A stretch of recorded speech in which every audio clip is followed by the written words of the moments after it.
조합이라는 게 있잖아요. 조합. 김민재, 바란 김민재 이게 어떻게 보면 가장 베스트적인 건 맞아요. 때로는 저는 또 반대로 뭐냐면 바란에 만약에 문제가 많잖아요, 그죠? 네네.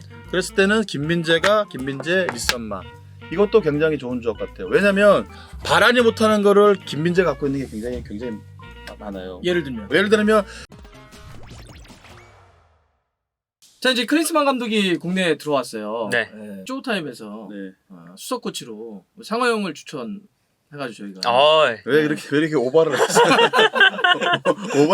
오버를 하신 것 같은데 쪼형님이 스텝 나이를 얼굴 이만큼 넣어가지고 봤는데 야 이거 뭐냐? 아 쪼형님 이거 고맙죠. 네, 솔직히 고마운데 그런 기회가 솔직히 말해서 될 수도 있는 거고 때론 또 아닐 수도 있는 거고 예, 나름 뭐 또 열심히 준비해야죠. 네. 뭐 클린스만 감독에 대해서 좀 클린스만 감독이요. 지금까지 해왔던 그 클린스만 감독의 축구를 보면 유럽 축구를 오래 보신 분들은 약간 불안하신 분들이 많으세요. 그럴 수밖에 없고 지금까지 해왔던 이제 행적들이. 근데 이제 어쨌든 쉰 기간이 있으니까 이 쉬는 기간 동안 무언가 깨달음이 컸길 바라면서 이제 기대를 해봅니다. 클린스만 감독에 대해서 좀 걱정이 많아요. 그럼요. 이제 좀 행적들이 썩 좋진 않아요. 무책임한 것도 좀 있었고. 막 그냥 막 도망가 런해버리고 막. 전 잘 모르겠어요. 전 잘 모르고. 예. 야 약간 좀 근데 관리하시네. 저는 혹시나 혹시나 이건 절대 아니고 왜냐면 클린스만 감독이 네. 뭐 어떤 축구를 할지는 저는 사실 몰라요. 그쵸. 모르지만 자기만의 축구를 또한 대한민국만의 축구가 있어요. 그걸 잘 내부터 승화시켜서 하면 또 좋은 축구를 할 수 있다고 봐요. 그렇죠. 할 수 있죠. 걱정은 되죠. 걱정은 되는데 그 축구를 보좌하고 싶다 이런 거죠? 보자요? 막 가시는데 맨유하고 리버풀 혹시 보셨습니까? 그쵸, 맞죠. 어떠셨나요? 이게 사실 7대 0이라는 스코어가 둘 팀 사이에 없었다고 하니까. 그쵸. 충격적인 일단 스코어였고. 그러니까 저는 그게 궁금하더라고요. 선수들이 마지막에 맨유 선수들인데 이게 힘이 빠져가지고 그냥 볼만 지켜보고 좀 나태한 플레이를 보여줬거든요. 포기죠. 포기한 플레이. 그래서 테나가 엄청 화가 났어요. 그 경기 끝나고 나서 한 골이라도 만회를 했어야지 이런 느낌으로. 그래서 대량 실점하는 상황에서 선수들의 심정이 좀 어떤지 혹은 이제 감독의 심정이 좀 어떤지 그런 게 좀 궁금하더라고요. 뭐 저는 제가 생각할 때는 3대 0. 네. 이 정도까지는 선수들이 동기부여는 있어요. 3대 0이면 야 아직까지는 포기하지 마. 3대 1이 되고 3대가 되면 엎어질 수도 있는 그쵸. 있어요. 근데 4대 0이 됐을 때는 솔직한 심정은 내려놓게 돼 있어요. 빨리 끝났으면 좋겠다. 저도 그렇고. 네. 그리고 어떤 심정이냐면 덕골 먹지 말자. 왜냐하면 이 경기는 안 되는 경기예요. 그러니까 4대 0이 돼버리고 5대 0이 돼버리면 이거는 엎을 수가 없잖아요. 소위 말 그대로. 그쵸. 그러면 뭐냐? 선수들 마음은 한 50% 정도는 내려놓죠. 거의 어떻게 보면 버티기만 하자. 네, 그렇죠. 그런 마음으로 어떻게 보면 가게 되는 거죠. 이번에 그래서 끝나고 나서 되게 많이 비판을 받은 친구가 브루노 페르난데스가 주장인데 공 뺏기니까 그냥 이렇게 서 있더라고요. 그것 때문에 엄청 욕먹었거든요. 심지어 이제 끝나기 직전에 교체 선수가 들어오는데 나 교체 아니고 다른 사람이야? 이러면서 나 빼줘. 벤치에다가 계속 화를 냈어요. 왜 나 안 빼냐고. 아니 이런 거는 단호하게 페널티를 그러니까요. 매겨야 되는 거고 뷔페가 볼 때 캡틴이었잖아요. 그쵸. 캡틴이었잖아요. 근데 캡틴이 그런 행위를 하는 거는 직무유기죠. 감독 코치만 직무유기가 아니고 선수도 그 안에서 만약에 그런 퍼포먼스를 안 보여주고 그런 행위를 한다는 거는 직무유기인 거죠. 페널티를 먹여야죠. 근데 이제 이해는 좀 될 것 같아요. 선수들이 그렇게 아예 한 4골 정도 차이가 벌어지는 순간 그냥 놔버리는. 근데 그럴 때 감독은 그걸 그냥 보면 안 되잖아요. 어쨌든 끝까지 싸워 막 해야 될 텐데. 네. 어떻게 해야 되고 사실 쉽진 않잖아요. 말은 쉬운데.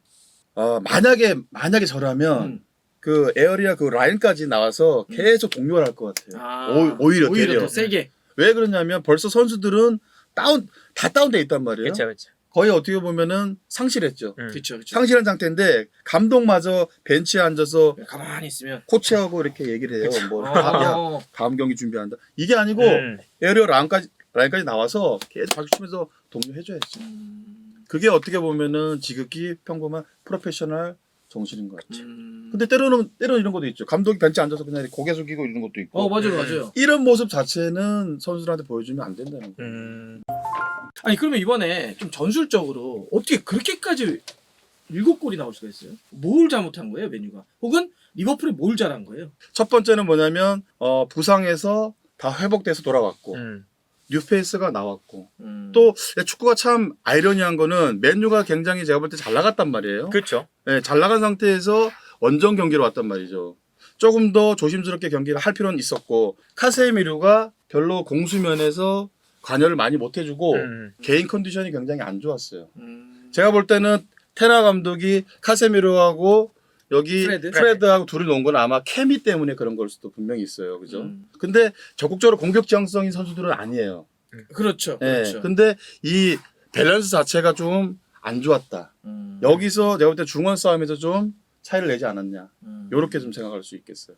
패너는 좀 어떻게 봤나요? 근데 그 말씀하신 중원 싸움이 결국에는 요 각포 쪽에서 이제 발생을 했죠. 그러니까 각포가 그러니까 마치 우리 과거에 리버풀이 정말 잘 나갈 때 피르미누, 살라, 마네 그 역할을 그 중에서 이제 피르미누의 역할이 완전히 그냥 내려가서 중원 싸움 해주는 거였잖아요. 그렇죠. 근데 그 역할을 이제 각포한테 줬고 각포가 원래는 측면 공격수에 뛰었었는데 측면 공격수 자리에서 잘 못했거든요.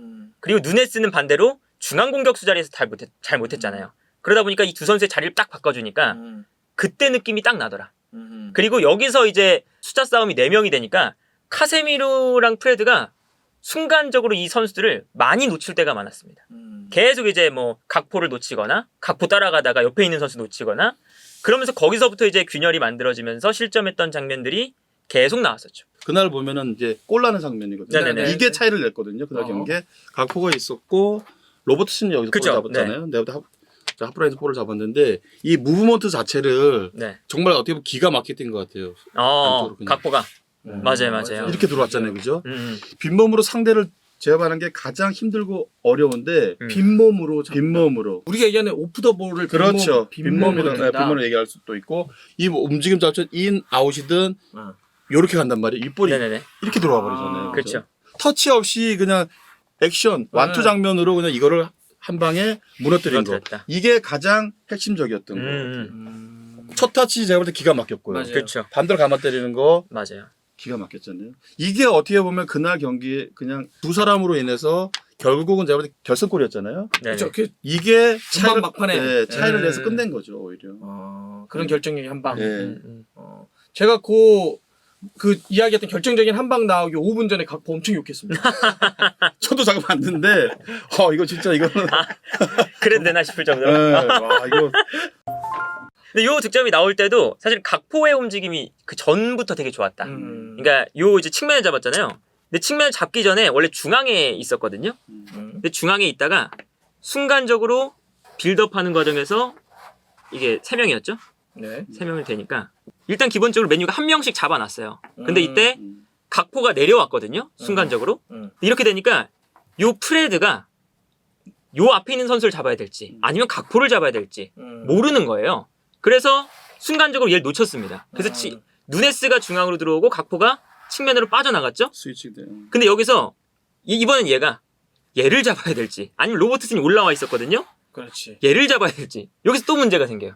그래서 로버트슨한테 갔을 때 딸려 나가니까 뒤로 돌아뛰고 프레드가 이제 뒤늦게 막 따라오다가 각포가 또 움직임 잘 가져가니까 놓치고 거기서 이제 패스 들어가고 요 이제 움직임이 나왔었죠. 그러니까 이게 이 전 장면을 계속 돌려보면 이 각포가 이제 피르미누의 역할을 완벽하게 대체를 하는구나. 그리고 이제 피르미누가 이제 이번 시즌은 끝으로 떠나기로 이제 확정이 된 상태였잖아요. 후계자를 딱 찾았다. 좋은 타이밍에. 그런 생각이 들더라고요. 그러니까 결국 그러면 각포까지 내려왔기 때문에 기본적으로 리버풀은 미드필더가 4명까지 되는 거고 맨유 같은 경우는 이제 카세미르하고 프레드 2명 체제 4대2 구조가 나왔으니까 숫자 싸움에서 유리했다라고 하는 동의하는데 그렇게 놓고 보면 왜 브루노 페르난데스를 왼쪽 측면에 갖다 놨냐. 오히려 세컨에 나와서 그 싸움을 붙였으면 됐을 것 같은데. 저는 그런 거였던 것 같아요. 안토니를 살리기 위한 그런 하나의 제가 볼 때 방안이었지 않았나 이렇게 생각하는 거죠. 부페가 오른쪽에서 안쪽으로 들어와서 플레이가 굉장히 용이하고 좋은 선수거든요. 네네네. 근데 안토니가 들어왔을 때 이 위치를 제가 볼 때는 정발 위치 말고 반대발 위치에다 이렇게 놓으니 굉장히 자기 포지션이 아니었던 것 같아요, 부페가. 그러니까 이 부페를 이쪽에 놨을 때. 그러니까 왼쪽에 놓으니까는 굉장히 제가 볼 때 부자연스럽고 이 안쪽 개플레이 하는 것도 좀 용이하지 않았고요. 부페가 오른쪽에 있을 때 이쪽에는 누구죠? 레스포드 이렇게 그려서 왔을 때 이 볼이 이렇게 들어오는 게 가장 정확하고 좋은 찬스를 많이 잡아놔요.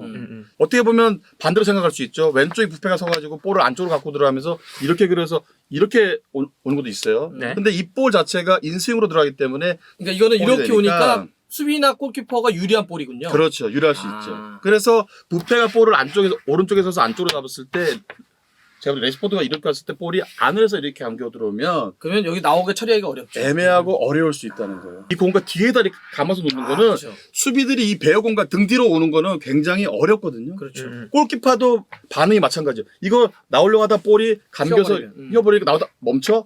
이때 접찬스 나는 거거든요. 요런 어떻게 보면 디테일 차이일 수 있는 거죠. 네. 그게 안토니가 그 부상으로 빠져 있을 때 브루노 페르난데스를 오른쪽으로 돌렸을 때의 강점이 딱 그거였잖아요. 네, 맞아요. 레시포드를 최전방에 두면서 딱 안쪽 바깥쪽에서 안쪽으로 감겨 들어가는 크로스가 들어가니까 네. 골키퍼가 나오기도 힘들고 레시포드의 스피드도 살리고 그거였는데 딱 부패가 왼쪽으로 가니까 그 플레이가 딱 안 나오더라고요. 그래서 맨유가 테나흐 감독이 전술 변화를 진짜 이번 시즌에 많이 잘 가져가고 있는데 그렇죠. 이번 경기는 진짜 실패했구나. 그래서 이런 선수들을 위치를 잡아주는 게 정확하게 할 수 있는 거는 감독인 건 맞아요. 근데 아까 말씀드렸듯이 선수들이 리더가 분명히 안에서는 주장 말고도 한두 명 정도는 있어야 되는 거죠. 네네. 중원에서. 음. 그래서 조율도 좀 하고, 얘기 좀 얼마든지 밸런스가 만약에 안 맞고 중원의 숫자가 만약에 없으면 안쪽 당겨 오기도 하고 그리고 반대로 제가 볼 때 스위칭도 하게 하고 이런 거를 적절하게 할 수 있는 게 리더가 또 필요하다는 거예요. 이렇게 들으니까 브루노 페르난데스를 왜 현지에서 그렇게 비판을 많이 했는지. 레전드급의 뭐 로이킨이나 게리 네빌이나 이런 친구들이 너 뭐 하고 있는데 계속 여기서만 손만 들고 있고 왜 뛰지도 않고 이렇게 하냐. 뭐 움직여서 여기서 뭐 압박을 한다든지 돌아가지고 뭔가를 연결을 해야지. 그래서 굉장히 지적을 좀 많이 하더라고요. 단순히 그게 뭐 그냥 태도뿐만 아니라 전술적인 어떤 움직임에 있어서 또 주장이기도 했으니까 조율도 좀 했어야 되는데 그런 역할도 좀 못했다. 그렇죠. 저는 그렇게 생각해요. 어찌 보면 지금 이런 상황이 테나흐의 진짜 능력을 지켜볼 수 있는 시기 아닌가요? 사실 리더십이라고 하는 게 잘 될 때는 그냥 으쌰으쌰만 해주면 되는데 진짜 리더십이 필요할 때는 위기가 닥쳤을 때, 문제가 크게 터졌을 때 이걸 어떻게 극복하는지.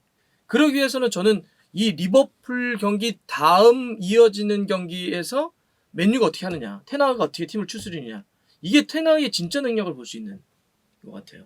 저는 이렇게 볼 수 있어요. 아마 클럽하우스로 테나흐가 가장 빨리 왔다고 얘기를 하는 것 같아요. 평소보다 2시간 빨리 왔다는 걸로 알고 있어요. 진 다음에? 네, 진 다음에. 그거는 뭐냐면 무언의 선수들한테 압박이거든요. 2시간 전에 미리 와서 뭐 준비를 한단 말이에요. 선수들이 봤을 때는 좋은 쪽으로 동기부여가 될 수는 있어요. 근데 여기서 감독이 특히나 억양 같은 거 있잖아요. 그렇죠? 훈련 미팅 시에나 훈련 시에나 이런 거를 다시 한번 잡아주는 것도 어떻게 보면 디테일하게 들어가줘야 되는 거죠. 야 문성아, 야 이거보다는 야 문성아 이런 거죠. 쉽게 말해서 테나흐가 예를 들어서 페노야 막 이런 거보다는 야 페노야 이랬을 때 선수가 받아들이는 그 감정 있잖아요. 갑자기 왜 이러지? 이런단 말이죠. 근데 분위기가 안 좋은데 똑같이 그 패턴을 가지고 감독이 야 페노 이랬을 때는 반감이 선수들이 와서 오히려 더 개인적이든 이게 한두 사람이 계속 모이다 보면 이게 전체적으로 모이면 분위기는 급격히 더 다운되죠. 근데 야 페노야 야 하자 이렇게 들어갈 때는 선수들이 야 이건 뭐지? 야 이 새끼 이거 감독 야 여기서 화를 내야 되는데 야 우리를 이렇게 안아주네. 요렇게 하면서 이렇게 업다운하면서 이렇게 그런 게 필요하다는 거예요. 억양은 그런 거죠. 근데 감독은 감독도 수만 가지 생각을 하면서 얘기를 해야 돼요. 이게 사람을 다루는 일이니까. 네. 감독이 할 수 있는 역할이 그거잖아요. 감독 힘들어서 해먹겠어요 이거. 그러니까 아니 무슨 그 감정까지도 억양까지도 생각해야 되고. 그러니까 머리가 다 빠지는 거죠. 다 빠지는 거죠. 그래서 약간 숱이 좀. 저는 원래 숱이 많이 없더라고요. 이번 테나흐가 끝나고 나서 화가 나서 어떻게 했냐면 선수들 다 모아놓고 끝나고 아무 말도 안 하고 있게 했습니다. 왜냐면 밖에서 리버풀 선수들이 환호하고 있으니까 그거를 듣고 가라. 듣고 가라. 그래서 그걸 딱 듣게 한 다음에 집에 갔대요. 아무 말도 안 하고. 소름. 그런 거네요. 좀 아까 얘기했던 그런 수많은 어떤 심리전들, 그렇죠. 밀당들. 네, 그렇죠. 그래서 그 맨유 선수들이 딱 7대0으로 졌는데 선수들이 밖에서 환호하는 것까지 듣고 집에 갔대요. 약간 소름이야. 그러니까 이게 여기 이 선수들이 이제 어떻게 받아들이냐에 달린 거죠. 그렇지. 우리도 보면 막 축구가 그냥 뭐 포메이션만 그려놓고 이러면 다 될 것 같지만 사실 감독들이 그 모르는 건 아니잖아요. 모든 감독들이 다. 그렇죠. 네. 그런데도 누군가는 되기도 하고 어떤 경기는 망하기도 하고 다 그러는 게 수많은 경기를 구성하는 그런 뭐 심리적인 부분이라든지 이런 것까지 다 되는 것 같아요. 그렇죠. 얘기 들어보니까.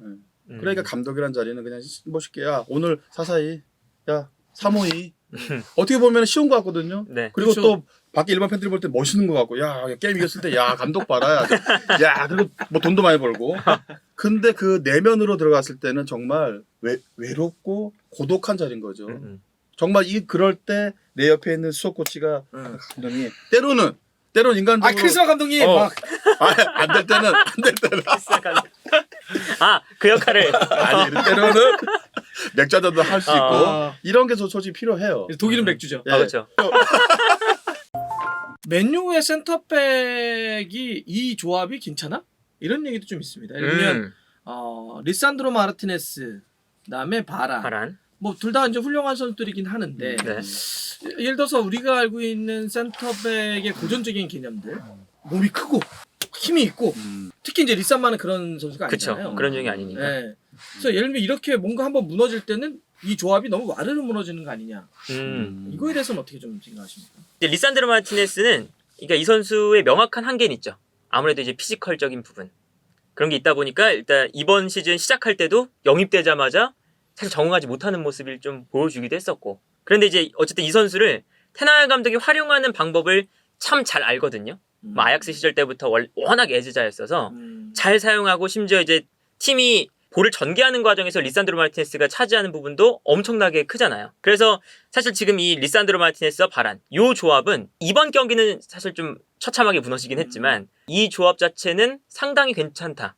좋다. 일단 조합을 잘 짜놓은 것 같다라는 생각이 들어요. 그러니까 예를 들면 리산마의 왼발 빌드업, 바란의 어떤 속도라든지 그쵸. 경험치. 이렇게 리산드로 마르티네스가 약간 올라가서 빌드업할 때 바란이 커버를 해주는 상황들이 많잖아요. 근데 이 바란이 스피드가 좋다 보니까 리산드로 마르티네스가 커버하지 못하는 부분들을 바란이 좀 커버를 해주고 그러다 보니까 조금 더 편안하게 올라가서 빌드업 가담해주고 이런 장면들이 많이 나오죠. 그러니까 저는 이렇게 생각하는 것 같아요. 이제 바란하고 리산마죠. 네. 비겐 스몰에 대한 그렇죠. 거는 굉장히 좀 이렇게 신선해요. 예전에 리산마가 없을 때는 루크 쇼가 이렇게 안으로 들어간단 말이에요. 그쵸, 맞아요. 그쵸. 이렇게도 제가 볼 땐 다음 맞아요.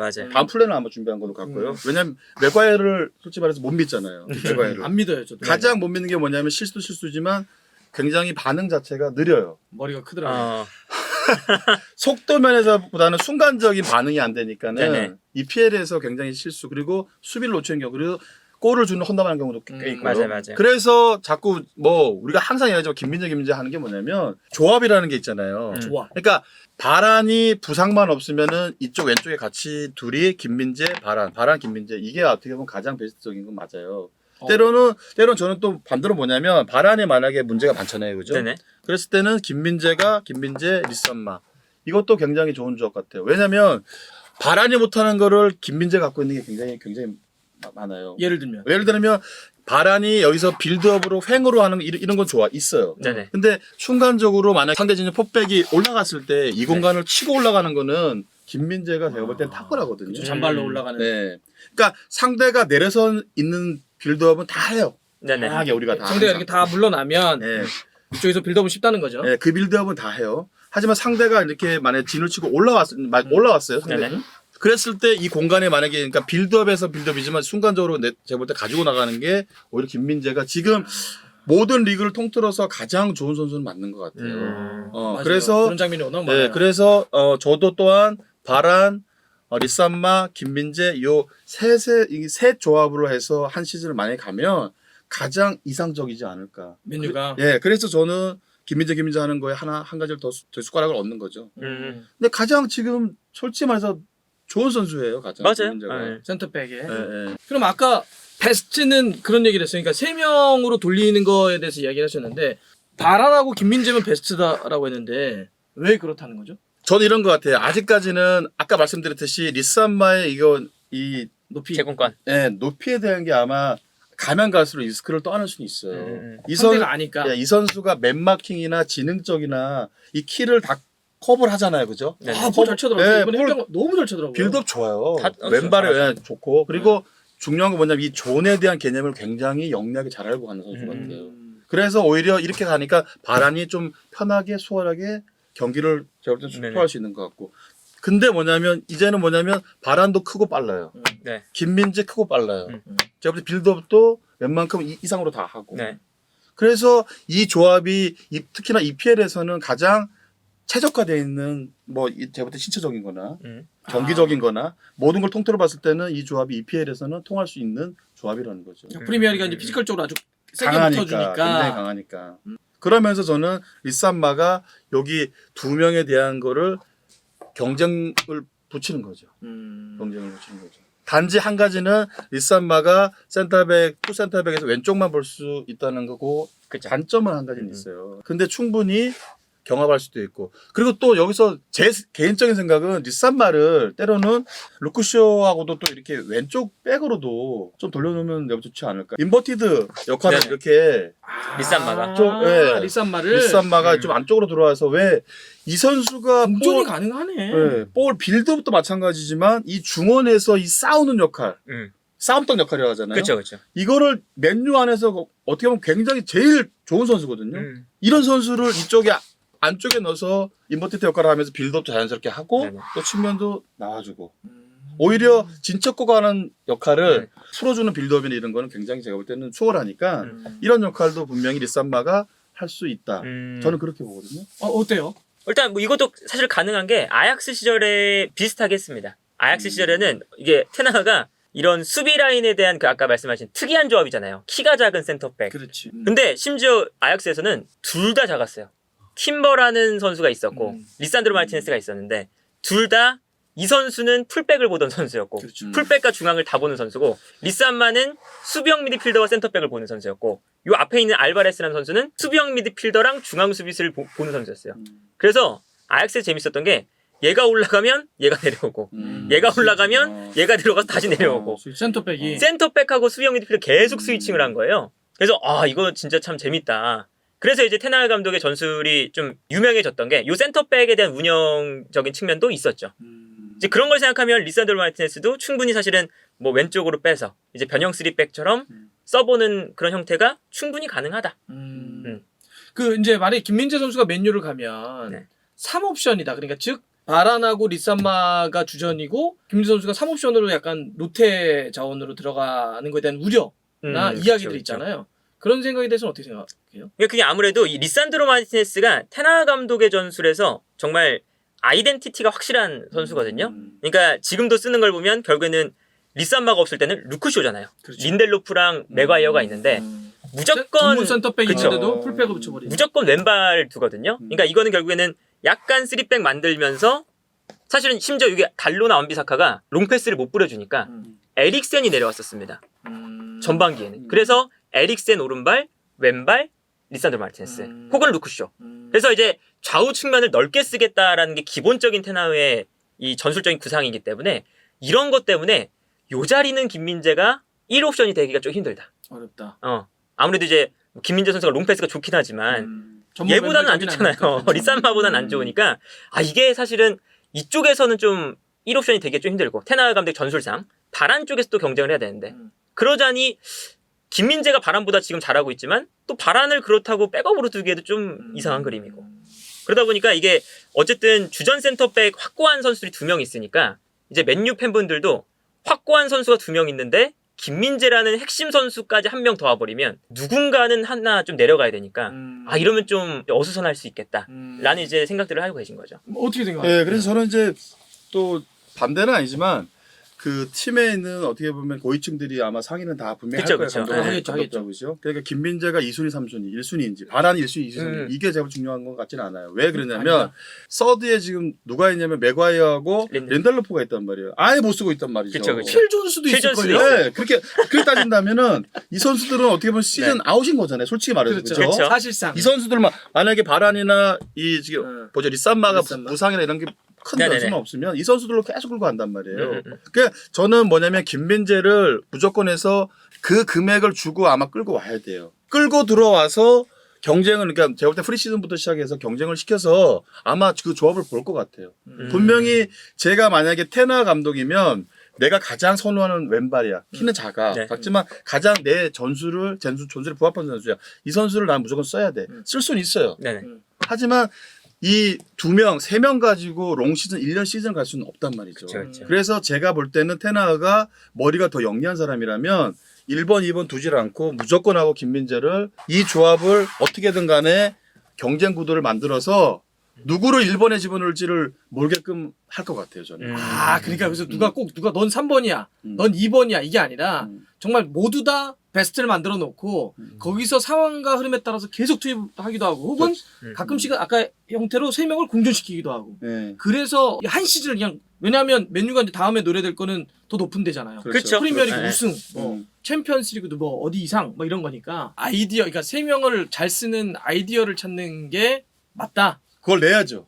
그런 내야 안을 된다. 내야 된다. 내야 감독이. 된다. 예, 감독이면. 그래서 뭐 예를 들면 리버풀이 그러니까 빅클럽들이 그런 고민을 많이 하잖아요. 그러니까 센터백 사실은 확고한 2명이 있잖아요. 3명이 있어도 그렇죠. 확고한 2명은 있고 1명은 완전히 백업은 아니지만 준주전급 이렇게 이제 위치가 될 수밖에 없잖아요. 근데 그걸 이제 리버풀이 처음에 반다이크, 마팁, 코나테 주전급이 3명이 있을 때가 있었죠. 심지어 다 폼이 좋을 때. 근데 반다이크는 뺄 수 없으니 한쪽에 코나테와 마팁을 상황에 따라 바꿨습니다.